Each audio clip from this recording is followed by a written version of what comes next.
이건 상상도 할 수 없는 일입니다. 우리나라에선 불가능해요. 한국에 도착한 BBC 다큐멘터리 PD가 직접 목격한 장면 하나가 전 세계를 발칵 뒤집어 놓고 있습니다. 그동안 세계가 미처 알지 못했던 한국의 실행력과 기술력 그리고 그 이면에 숨겨진 충격적인 진실.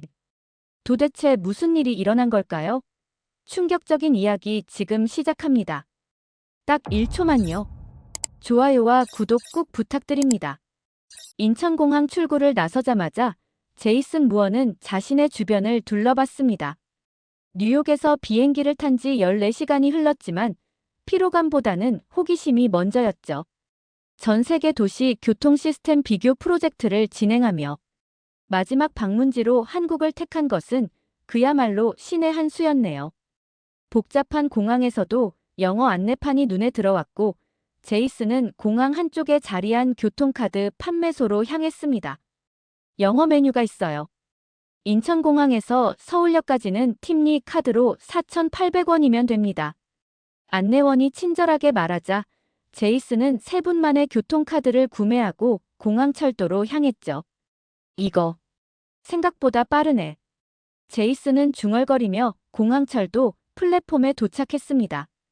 전광판에는 2분 후 도착이란 글자가 반짝였어요. 열차는 예고된 그대로 정확히 2분 후에 도착했죠. 제이슨은 자신도 모르게 감탄사를 내뱉었습니다. 이건 교통이 아니라 정밀한 시계야. 열차에 올라타면서 제이슨은 태블릿을 꺼내 뉴욕과 런던에 있는 동료들과 영상통화를 연결했습니다. 여러분, 믿기 힘들 거예요. 지금 인천공항에서 서울 중심가로 가는 열차에 탔습니다. 공항에서 교통카드 구매까지 걸린 시간이 단 3분이었어요. 화면 속 동료들은 의심스러운 표정이었네요. 그게 뭐가 대단한데? 런던의 동료가 물었습니다. 히드로 공항에서 런던 중심가까지 가는데 보통 1시간 반이 걸리지 않나요? 여기선 공항에서 서울역까지 42분이면 충분하다고 합니다. 제이슨이 말하자 동료들 사이에서 놀라움의 탄성이 터져 나왔어요. 창밖을 바라보며 제이슨은 자신의 선입견을 떠올렸습니다. 한국은 기술적으로 발전했지만 어딘가 무질서할 것이라는 고정관념이 있었죠. 하지만 지금 보이는 모습은 완전히 달랐어요. 열차는 정확히 예고된 시간에 움직였고 탑승객들은 질서 있게 자리를 찾아갔습니다. 제이슨은 메모장을 꺼내 적기 시작했어요. 인천-서울 구간 정확성과 효율성의 교과서. 런던의 서비스 지연과 비교해보면 마치 다른 세계다. 문득 자신이 전 세계 교통 시스템을 비교하는 특별자문관으로서 가졌던 약간의 우월감이 부끄러워졌습니다. 서울역 도착까지 15분 남았습니다. 안내방송이 흘러나오자 제이슨은 창밖으로 빠르게 지나가는 도시 풍경을 바라봤죠. 단순한 교통수단이 아니라 마치 도시의 리듬을 느끼는 경험이었습니다. 제이슨은 이제야 왜 이 프로젝트의 마지막 방문지로 한국을 선택했는지 이해할 수 있었어요. 그건 단순한 호기심을 넘어 어쩌면 직감이었는지도 모르겠네요. 서울역에 도착하기 전 제이슨은 자신의 여정이 단순한 교통 시스템 연구를 넘어 무언가 더 깊은 발견으로 이어질 것이라는 예감을 느꼈습니다. 그저 시간표와 통계치를 넘어 사람들의 삶에 스며든 시스템을 보게 될 것 같았어요. 열차가 서울역에 다가갈수록 제이슨의 호기심은 더욱 커져갔습니다. 서울역에 도착한 제이슨은 오랜 비행과 이동으로 피로가 몰려왔음을 느꼈습니다. 무엇보다 화장실부터 찾아야겠다는 생각이 들었죠. 플랫폼을 빠져나와 표지판을 따라 이동하던 제이슨은 화장실 입구에서 문득 발걸음을 멈췄어요.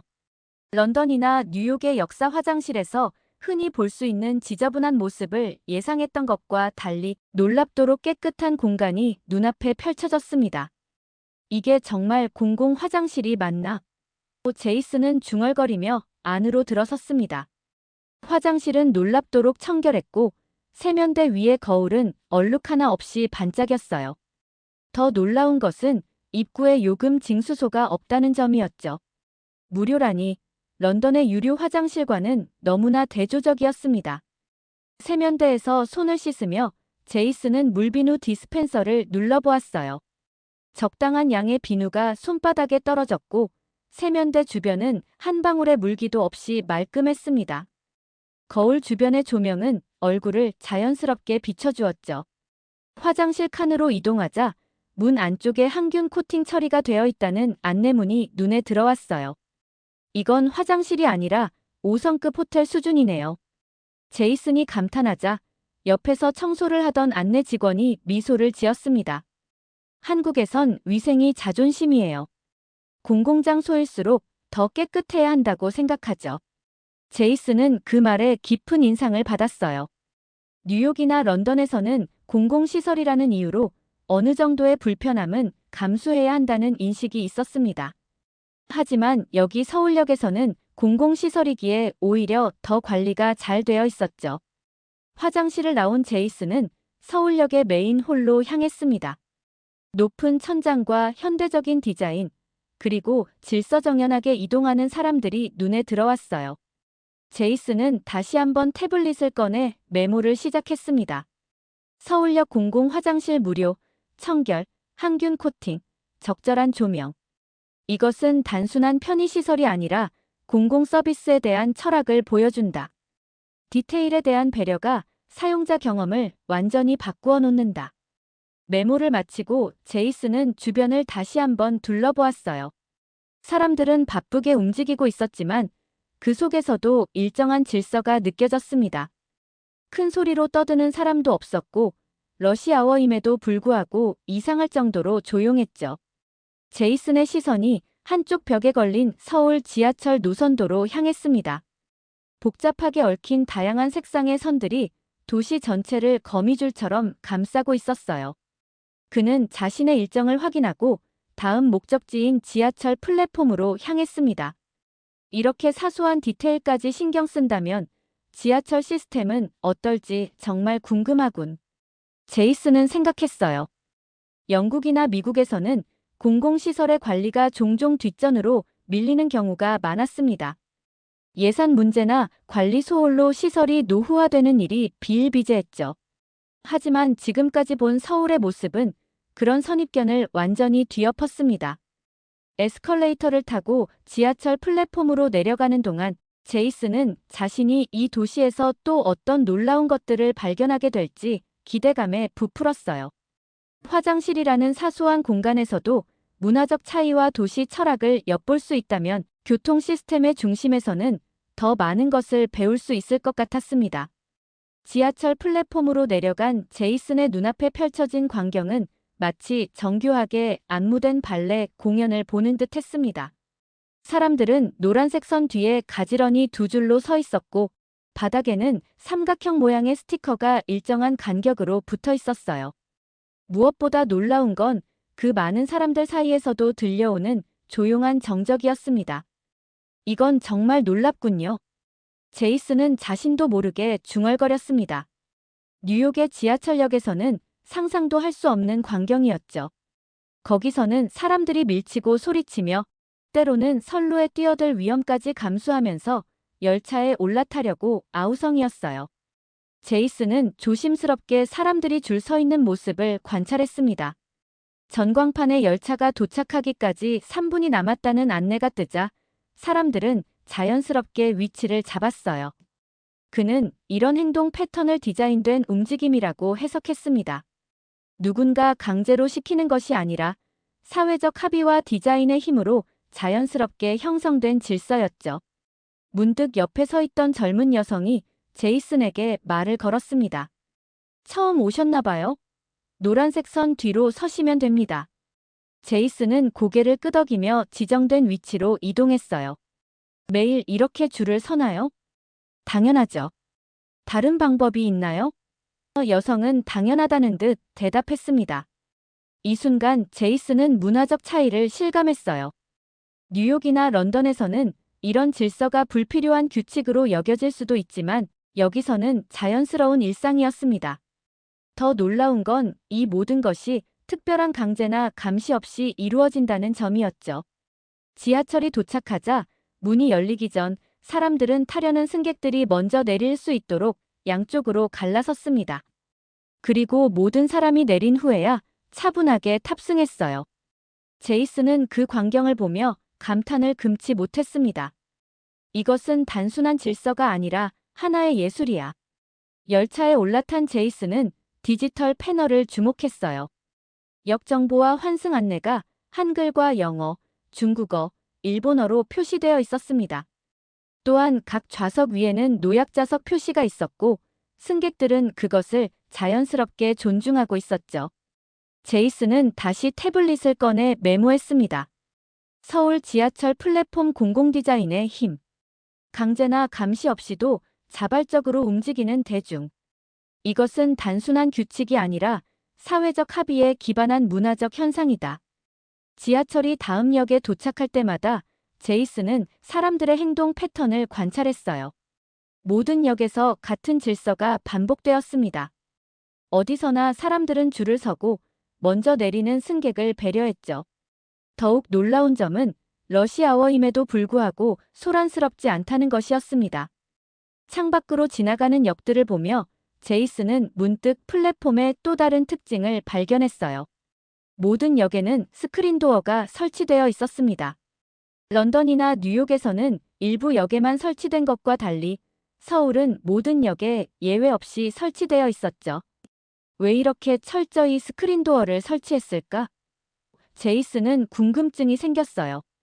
그것은 단순한 안전장치 이상의 의미가 있을 것 같았습니다. 혹시 과거에 무슨 사고라도 있었던 걸까? 그는 다음 목적지에서 이에 대해 더 알아보기로 마음먹었습니다.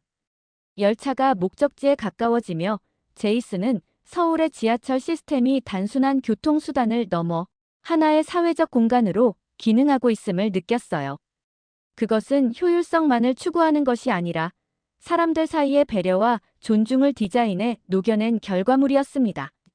제이슨은 서울역에서 환승하여 5정거장을 더 이동한 후 서울교통공사 안전센터를 방문했습니다. 그는 스크린 도어가 100% 설치된 이유가 궁금했어요. 세계 어디에서도 보기 힘든 완벽한 설치율이었죠. 런던이나 뉴욕은 일부 주요 역에만 부분적으로 설치되어 있었습니다. 왜 이렇게까지 모든 역에 스크린 도어를 설치했을까요? 제이슨은 안전센터 직원에게 물었습니다. 직원은 잠시 생각에 잠기더니 컴퓨터 화면을 제이슨에게 보여줬어요. 과거 자료를 보여드리겠습니다. 이건 2010년 이전의 기록이에요. 화면에는 오래된 뉴스 영상이 재생되고 있었습니다. 스크린 도어가 없던 시절, 사람들이 선로에 추락하는 사고와 자살 시도 장면들이었죠. 통계 자료도 함께 나왔어요. 연간 수십 명이 선로에 뛰어들었고 그중 상당수가 목숨을 잃었다는 내용이었습니다. 이런 비극을 막기 위해 우리는 모든 역에 스크린 도어를 설치하기로 했어요. 처음에는 비용 문제로 반대가 많았지만 한 사람의 생명도 소중하다는 원칙을 지켰습니다. 제이슨은 깊은 감명을 받았어요. 런던이나 뉴욕에서는 비용 효율성을 따져 일부 역에만 설치하는 것과 대조적이었죠. 그는 문득 자신의 가방에서 무언가를 발견했습니다. 인천공항에서 받은 웰컴 패키지 속에 끼워져 있던 낡은 편지였어요. 호기심에 편지를 펼쳐본 제이슨은 놀라움을 금치 못했습니다. 그것은 15년 전 서울 지하철 스크린도어 설치 프로젝트를 담당했던 한국인 교통기술자가 쓴 것이었어요.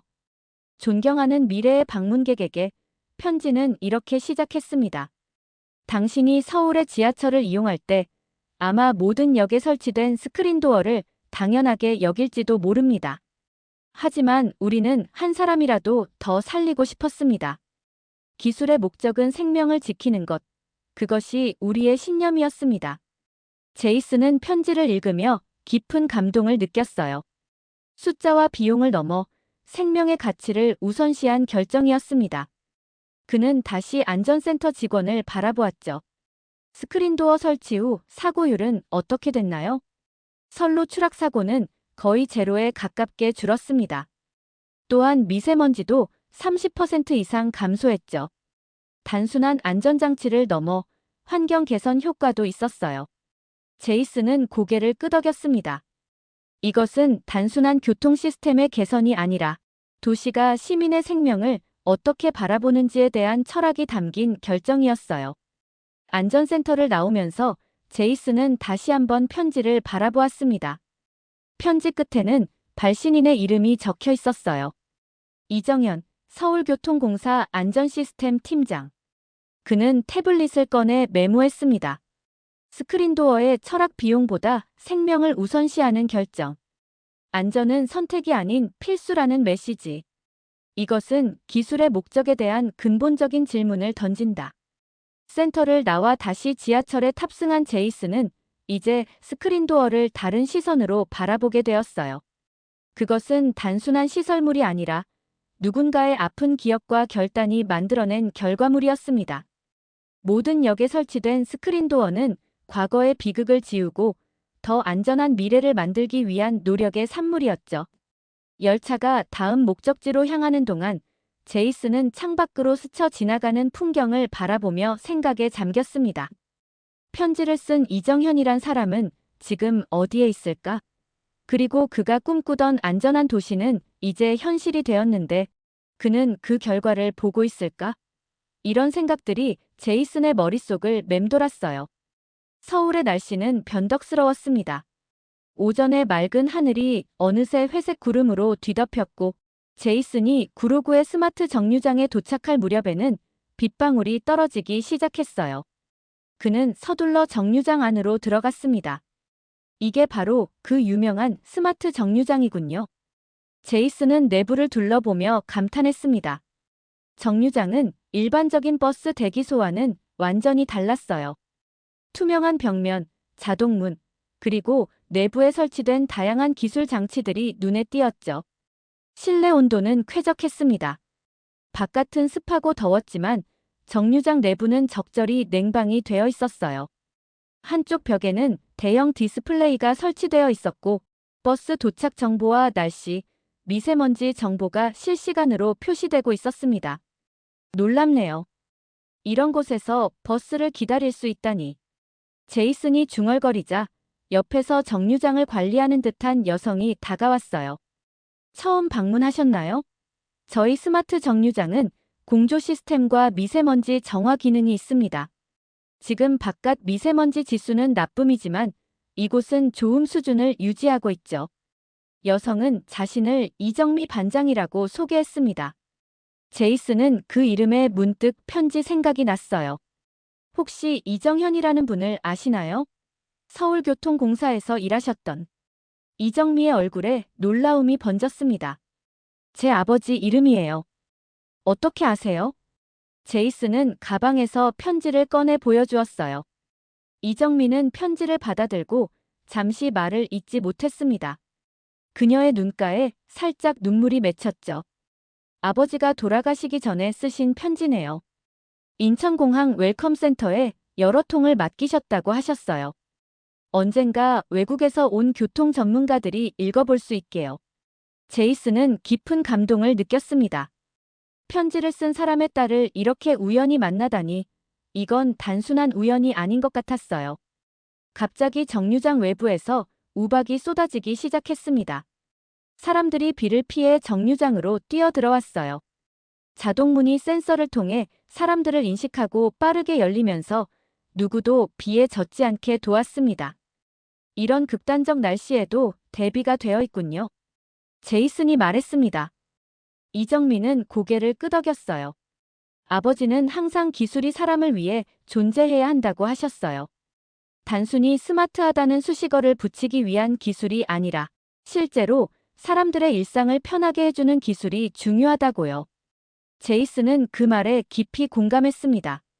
종종 기술을 위한 기술, 혁신을 위한 혁신이 주목받는 시대에 사람을 위한 기술이라는 기본 가치는 잊히기 쉬웠어요. 정류장 안에는 어린이부터 노인까지 다양한 연령대의 사람들이 비를 피하고 있었습니다. 디스플레이는 이제 날씨 경보를 보여주고 있었고 스피커를 통해 우박주의보가 발령되었습니다. 잠시 후 셔틀버스가 운행될 예정이니 안전하게 대기해주세요라는 안내가 나왔어요. 이정민은 제이슨에게 정류장의 다른 기능들을 설명해 주었습니다. 비상 상황 시 경찰서와 연결되는 버튼, 휴대폰 충전소, 와이파이, 심지어 간단한 응급 처치 키트까지 갖추고 있었어요. 아버지는 이런 정류장을 꿈꾸셨어요. 단순한 대기 공간이 아니라 잠시나마 사람들이 안전하게 쉴 수 있는 공간을요. 이제 그 꿈이 현실이 되었네요. 제이슨은 주변을 다시 한번 둘러보았습니다. 스마트 정류장은 단순히 첨단 기술의 집합이 아니라 누군가의 꿈과 철학이 담긴 공간이었어요. 그것은 기술을 통해 사람들의 일상을 더 나은 방향으로 바꾸고자 하는 의지의 표현이었습니다. 우박이 그치고 햇빛이 다시 비치기 시작했어요. 사람들이 하나둘 정류장을 빠져나갔지만 제이슨은 이정미와 더 이야기를 나누고 싶었습니다. 그는 태블릿을 꺼내 메모했어요. AI 정류장 기술의 본질은 사람을 향하는 것, 일상의 작은 불편함을 제거하는 것이 진정한 혁신의 시작이다. 스마트 정류장을 나온 제이슨은 이정미의 추천으로 근처의 편의점을 찾았습니다. 그녀는 제이슨에게 한국의 발전된 편의점 시스템을 경험해보라고 조언했어요. 제이슨은 호기심에 이끌려 편의점 문을 열고 들어갔습니다. 어서 오세요. 카운터에서 나이 지긋한 여성이 반갑게 인사했어요. 그녀는 자신을 강순자 사장님이라고 소개했습니다. 제이슨은 간단히 자신을 소개하고 한국의 편의점 시스템에 대해 궁금하다고 말했죠. 우리 편의점은 24시간 운영되지만 새벽 시간대는 무인 시스템으로 전환됩니다.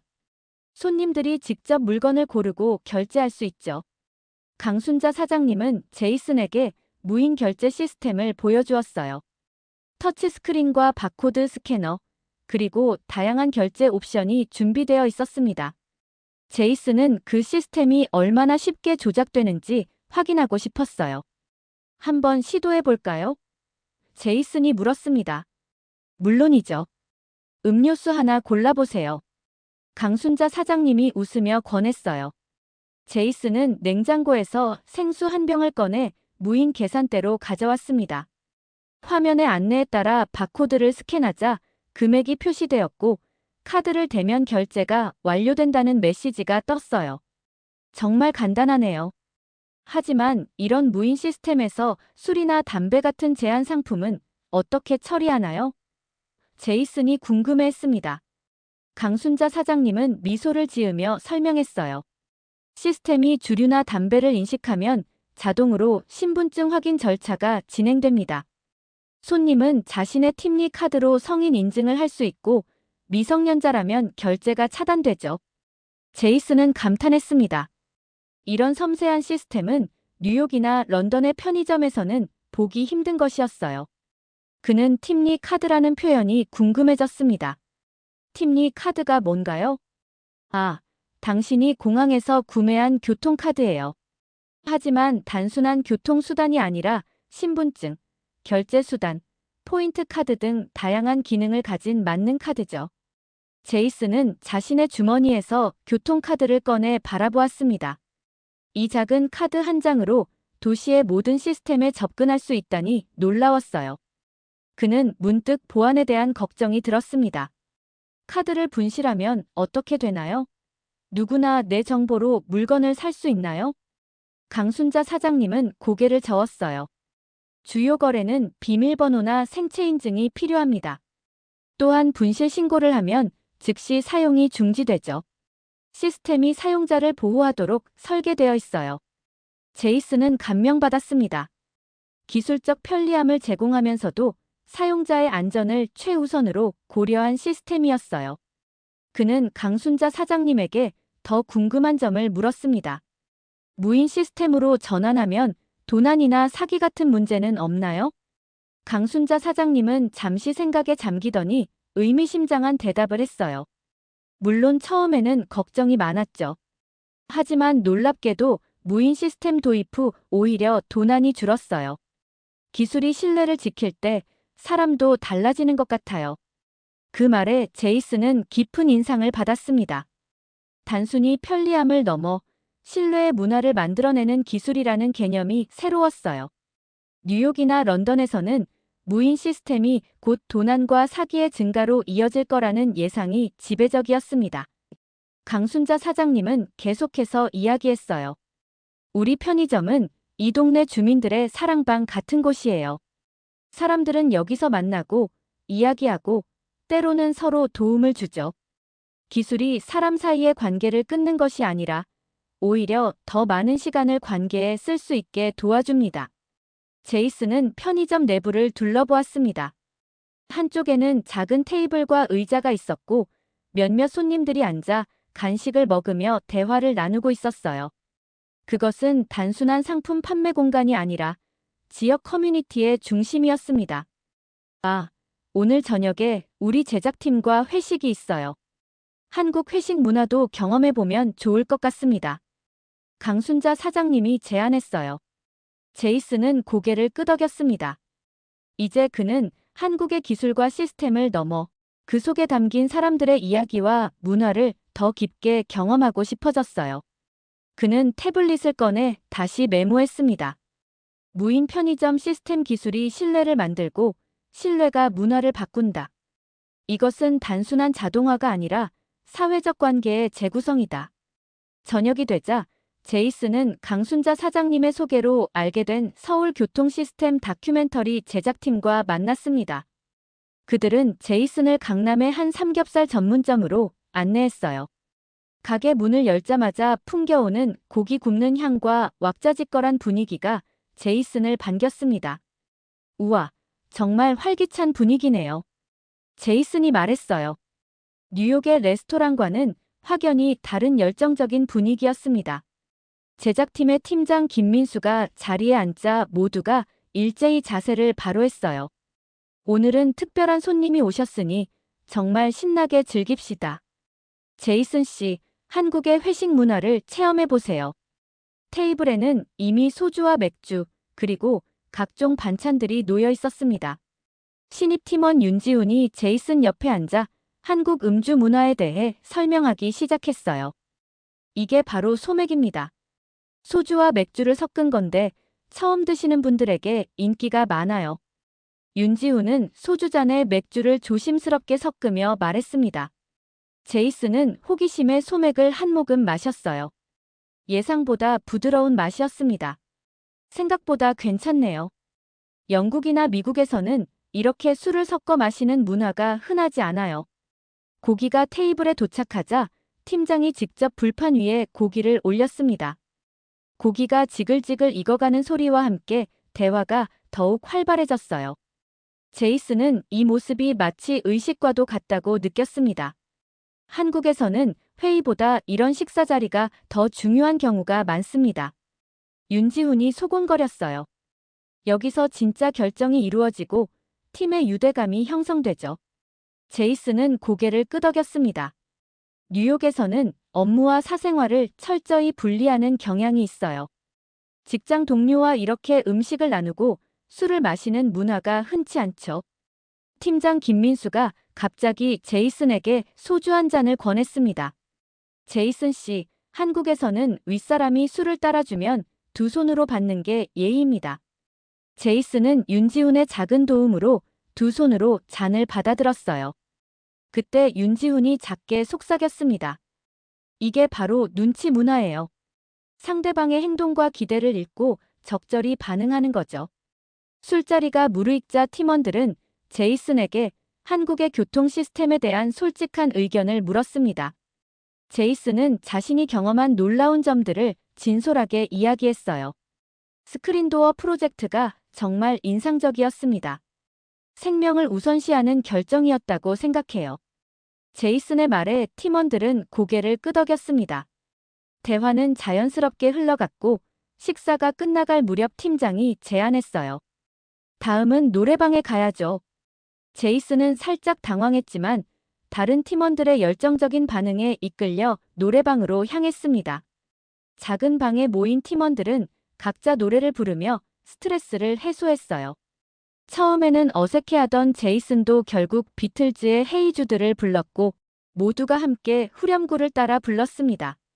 노래방 이후에는 근처 포장마차로 자리를 옮겼어요. 작은 천막 아래 모여 앉아 어묵탕을 나누어 먹으며 팀원들은 더 깊은 이야기를 나누기 시작했습니다. 사실 우리 팀은 작년에 큰 위기가 있었어요. 김민수 팀장이 갑자기 진지한 이야기를 꺼냈습니다.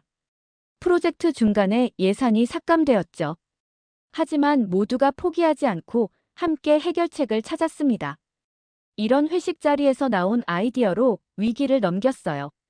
제이슨은 그제서야 한국의 회식 문화가 단순한 술자리가 아니라는 것을 깨달았습니다. 그것은 형식적인 회의실을 벗어나 진정한 소통과 유대감을 형성하는 공간이었어요. 팀원들 사이의 위계 질서는 여전히 존재했지만 그 안에서도 자유로운 의견 교환이 이루어졌습니다. 회의보다 식사가 사람을 묶는다. 제이슨은 윤지훈의 말을 떠올렸어요. 이제 그 의미를 진정으로 이해할 수 있었습니다. 밤이 깊어가면서 제이슨은 태블릿을 꺼내 메모했습니다. 한국의 회식 문화 단순한 음주가 아닌 팀워크의 재확인. 형식적 회의를 넘어선 진정한 소통의 장. 음식과 음료를 나누는 과정에서 형성되는 깊은 유대감. 제이슨은 생각했어요. 영국이나 미국의 업무 문화에서는 놓치고 있는 것이 바로 이것이 아닐까? 효율성과 개인주의를 강조하다 보니 사람과 사람 사이의 진정한 연결이 약해진 것은 아닐까? 그는 이 경험을 통해 자신의 시각이 넓어졌음을 느꼈습니다. 새벽 5시, 아직 어둠이 채 가시지 않은 시간에 제이슨은 서울역에 도착했습니다. 첫 차를 타기 위함이었죠.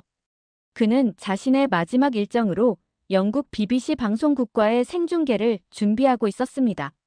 서울의 교통 시스템을 직접 경험한 후 그가 발견한 한국의 실행력에 대해 이야기할 예정이었어요. 역사 내부는 이미 깨끗하게 청소가 끝나 있었고 첫 차를 기다리는 사람들이 3355 모여 있었습니다. 제이슨은 스마트폰으로 화상 연결을 시작했어요. 화면 너머로 런던 스튜디오의 진행자 얼굴이 보였습니다. 제이슨, 지금 서울 시간으로 몇 시인가요? 새벽 5시입니다. 곧 첫 차가 도착할 예정이에요. 제이슨이 대답했습니다. 일주일간의 서울 교통 시스템 취재를 마친 소감이 어떤가요? 진행자가 물었어요. 제이슨은 잠시 생각에 잠겼습니다. 지난 일주일간 그가 경험한 것들이 주마등처럼 스쳐 지나갔어요. 인천공항에서의 첫인상, 깨끗한 화장실, 질서정연한 지하철 플랫폼, 스크린도어의 철학, 스마트 정류장, 무인 편의점, 그리고 온기 가득했던 회식 자리까지. 한국의 실행력은 정말 놀랍습니다. 그들이 무언가를 결정하면 그것은 빠르게 현실이 됩니다. 스크린도어 설치 프로젝트만 해도 모든 역에 100% 설치를 결정하고 실제로 완료했죠. 이런 실행력에는 3가지 핵심 요소가 있다고 봅니다. 제이슨은 손가락을 하나씩 펴며 설명했어요. 첫째, 빠른 구현입니다. 결정에서 실행까지의 시간이 믿기 힘들 정도로 짧아요. 둘째, 실시간 대응입니다. 문제가 발생하면 즉시 개선하는 시스템이 갖춰져 있죠. 마지막으로 생활형 효율입니다. 이론적인 효율이 아니라 실제 사용자의 경험을 개선하는 방향으로 시스템이 설계되어 있어요. 첫 차가 도착하는 소리와 함께 사람들이 질서정연하게 줄을 서기 시작했습니다. 제이슨은 카메라를 돌려 그 모습을 보여주었어요. 이것이 실행력의 결과물입니다. 기술과 시스템, 그리고 그것을 받아들이는 사람들의 문화가 완벽하게 조화를 이루는 모습이죠. 생중계를 마친 후 제이슨은 서울역 앞 광장으로 나왔습니다. 아침 햇살이 도시를 비추기 시작했어요. 문득 누군가가 그를 부르는 소리가 들렸습니다. 돌아보니 스마트 정류장에서 만났던 이정미가 서 있었어요. 떠나기 전에 이것을 드리고 싶었어요. 이정미는 오래된 메모지 한 장을 제이슨에게 건넸습니다. 아버지의 마지막 메모예요. 제이슨은 메모를 펼쳐보았습니다. 거기에는 단 한 문장이 적혀 있었어요. 기술은 속도보다 사람을 향해 가야 합니다. 그 순간 제이슨은 지난 일주일간 자신이 본 모든 것들이 하나로 연결되는 느낌을 받았습니다.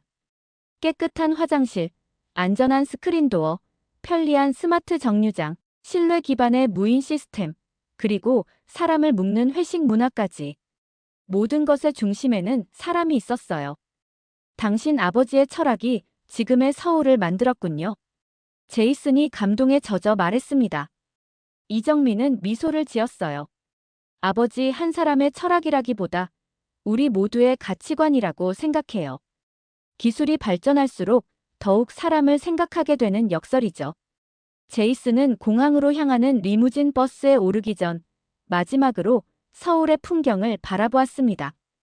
고층 빌딩과 첨단 시설들이 눈에 들어왔지만 이제 그는 그 너머에 있는 사람들의 이야기를 볼 수 있었어요. 한국은 빠르지만 그보다 더 따뜻한 나라였습니다. 제이슨은 자신의 최종 보고서에 이 문장을 써넣기로 마음먹었어요. 버스에 올라 창밖을 바라보며 제이슨은 자신이 뉴욕으로 돌아가면 무엇을 변화시킬 수 있을지 생각했습니다. 아마도 더 많은 스크린도어, 더 깨끗한 공공 화장실, 아니면 더 따뜻한 팀 문화. 하지만 그보다 더 중요한 것은 기술과 시스템을 바라보는 시각의 변화였을 것입니다. 효율성과 속도만을 추구하던 그의 시선이 이제는 사람을 향한 기술이라는 새로운 관점으로 확장되었으니까요. 태블릿을 꺼내 마지막 메모를 적었습니다. 실행력의 진정한 비밀 기술은 도구일 뿐, 그것을 움직이는 것은 사람이다. 빠름을 넘어 따뜻함이 공존할 때 비로소 시스템은 완성된다. 인천공항으로 향하는 길, 제이슨의 마음속에는 더 이상 냉철한 분석가의 시선만 있지 않았습니다. 그곳에는 이제 한국에서 만난 사람들의 따뜻한 시선과 철학이 함께했어요. 그리고 그것은 아마도 그가 한국에서 가져갈 가장 값진 기념품일 것입니다. 앞으로도 세계를 놀라게 할 한국인들의 놀라운 실행력, 그리고 그 안에 담긴 따뜻한 인간미에 계속 주목해주세요. 오늘도 끝까지 함께 해주셔서 감사합니다. 재미있게 보셨다면 구독과 좋아요로 응원해주세요. 다음에도 따뜻한 이야기로 찾아뵙겠습니다.